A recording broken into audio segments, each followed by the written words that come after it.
बिस्मिल्लाहिर्रहमानिर्रहीम। Wisdom horizon में खुशामदीद। एक ऐसा मकाम जहाँ कुरान, साइंस और रूहानियत एक दूसरे से हम कलाम होते हैं, जहाँ हम जानने की कोशिश करते हैं कि ज़िंदगी महज जिस्म तक महदूद नहीं बल्कि शऊर की एक अबदी दास्तान है।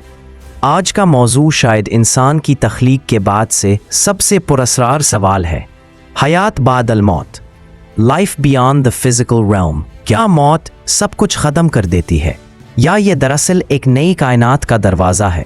आइए इस राज को कुरान, रूहानियत और जदीद फिज़िक्स की रोशनी में समझने की कोशिश करते हैं। कुरान हकीम कहता है, कुल्लु नफ्सिन ज़ायक़तुल मौत, हर जान को मौत का जायका चखना है। ये आयत सिर्फ एक अंजाम का ऐलान नहीं बल्कि एक क्वांटम हकीकत है, क्योंकि यहाँ जायका चखना कहा गया है, यानी मौत कोई ख़ात्मा नहीं बल्कि एक तजुर्बा है। साइंसदान आज कहते हैं कि तवानाई, एनर्जी कभी फना नहीं होती, सिर्फ शक्ल बदलती है। कुरान भी यही उसूल बयान करता है। इंसान के जिस्म की मौत के बाद इसकी रूह एक और जहत डायमेंशन में दाखिल हो जाती है। ये वो मरहला है जहाँ वक्त, जगह और मादा की हुदूद ख़त्म हो जाती हैं। सूफिया कहते हैं मौत फना नहीं, एक लिबास की तब्दीली है, यानी जिस्म फ़ानी है मगर शऊर बाकी रहता है। यही शऊर आगे सफ़र करता है एक ऐसी दुनिया की तरफ जो कसाफत से लताफत की तरफ सफ़र है। रूह कोई मादी शय नहीं, ये नूरानी क्वांटम शवा, क्वांटम लाइट पल्स है। जदीद साइंसदान जैसे रॉजर पेनरोज और स्टुअर्ट हैमरॉफ ने ऑर्केस्ट्रेटेड ऑब्जेक्टिव रिडक्शन नज़रिया पेश किया है, जिसके मुताबिक इंसानी शऊर दिमाग के अंदर मौजूद क्वांटम माइक्रोट्यूब्यूल से पैदा होता है। जब इंसान मरता है, ये क्वांटम इंफॉर्मेशन ख़त्म नहीं होती बल्कि कायनात के अंदर कॉस्मिक फील्ड में महफूज हो जाती है। सूफियाना नुक्ता नज़र से यही रूह है जो जिस्म के ख़त्म होने के बाद भी बाकी रहती है। ये रूहानी डेटा एक नूरी रिकॉर्ड है जिसे कुरान में किताब मुबीन और लोहे महफूज कहा गया, यानी हमारी ज़िंदगी, नीयतें, आमाल और एहसासात कायनाती निज़ाम में एनर्जी फ्रीक्वेंसी की सूरत में हमेशा के लिए सबत हो जाते हैं। कुरान कहता है वमिन वराइहिम बरज़ख़ुन इला यौमि युबअसून, और उनके पीछे एक बरज़ख़ है क़यामत के दिन तक। ये बरज़ख़ दरअसल एक इंटरमीडिएट रेल्म है, एक ऐसा आलम जो ना मादी है ना मुकम्मल रूहानी। ये चौथी जहत, फोर्थ डायमेंशन की तरह है, जहाँ वक्त खत्ती, लीनियर नहीं बल्कि फैला हुआ, स्प्रेड आउट होता है। साइंसदान कहते हैं कि अगर कोई मखलूक हायर डायमेंशंस में वजूद रखती हो तो वो हमारे वक्त के बहाव से आज़ाद होगी। बिल्कुल इसी तरह रूह जिस्म की कैद से निकलकर एक ऐसी सतह पर चली जाती है जहाँ माजी, हाल और मुस्तक़बिल एक ही लम्हा बन जाते हैं।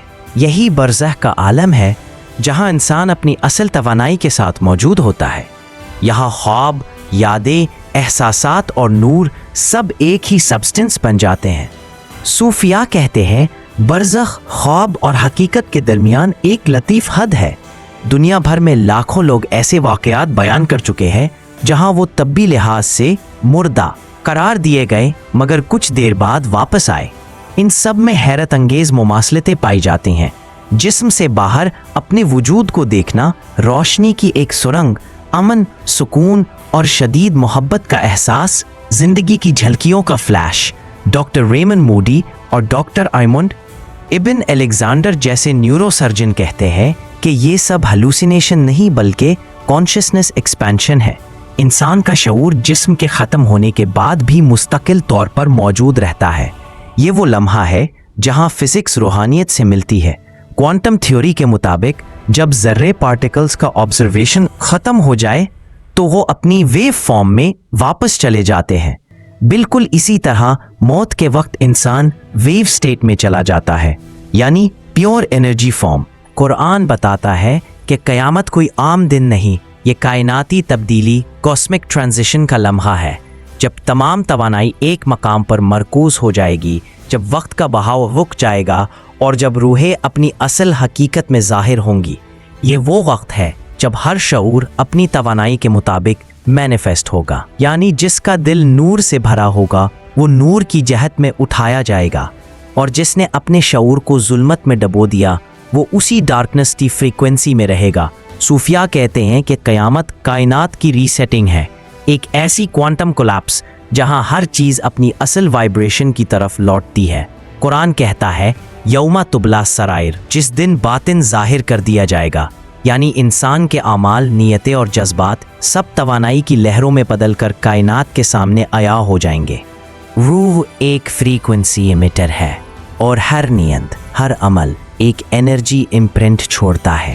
یہی اعمال کی حقیقت ہے جو بعد الموت ایک نورانی یا ظلمانی شکل اختیار کرتے ہیں۔ اسی لیے نبی صلی اللہ علیہ وسلم نے فرمایا انسان مرنے کے بعد بھی 3 چیزوں سے فائدہ اٹھاتا ہے: صدقہ جاریہ، علم اور نیک اولاد کی دعا۔ یہ تینوں دراصل انرجی چینلز ہیں جو مرنے کے بعد بھی روح کو توانائی فراہم کرتے رہتے ہیں۔ جنت اور دوزخ کوئی مخصوص مقام نہیں بلکہ فریکوینسی کے جہان، ریلمز آف وائبریشن ہے۔ جنت وہ ڈائمینشن ہے جہاں روح نور، سکون اور محبت کے وائبریشن میں رہتی ہے۔ دوزخ وہ ریلم ہے جہاں روح گلٹ، خوف اور ظلمت کے ارتعاش میں قید ہوتی ہے۔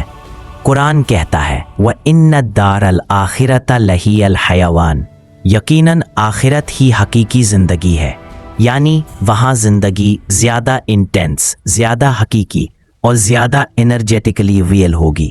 یہی وہ مقام ہے جہاں انسان اپنی وائبریشن کے مطابق نور یا آگ کی کیفیت میں زندہ رہے گا، جو اس کے اپنے اعمال کا ارتعاش ہوگا۔ صوفیاء اور قرآن دونوں کہتے ہیں کہ موت زندگی کی دوسری سانس ہے۔ انسان دراصل کبھی مرتا نہیں، وہ صرف ایک جہاں سے دوسرے جہان میں منتقل ہوتا ہے۔ موت ایک دروازہ ہے، فنا نہیں بلکہ آغاز بقا ہے۔ اگر ہم اس حقیقت کو سمجھ لیں تو موت کا خوف محبت میں بدل جاتا ہے اور زندگی ایک مقدس سفر محسوس ہونے لگتی ہے، کیونکہ روح تو ازل سے ابد تک رواں دواں ہے، اور اللہ خود فرماتا ہے وَإِلَيْهِ تُرْجَعُونَ، اور تم سب کو اسی کی طرف لوٹ کر جانا ہے۔ وِزڈم ہورائزن کا پیغام: اگر موت ایک انجام نہیں بلکہ آغاز ہے تو ہر سانس میں بقا کا وعدہ چھپا ہے۔ صبر، ذکر اور معرفت کے ذریعے ہم اپنی روح کو اس سفر کے لیے تیار کر سکتے ہیں۔ اگر آپ کو یہ ویڈیو پسند آئی تو لائک، شیئر اور سبسکرائب کرنا نہ بھولیں تاکہ قرآن، سائنس اور روحانی حکمت کے مزید ایسے گہرے موضوعات آپ تک پہنچتے رہیں۔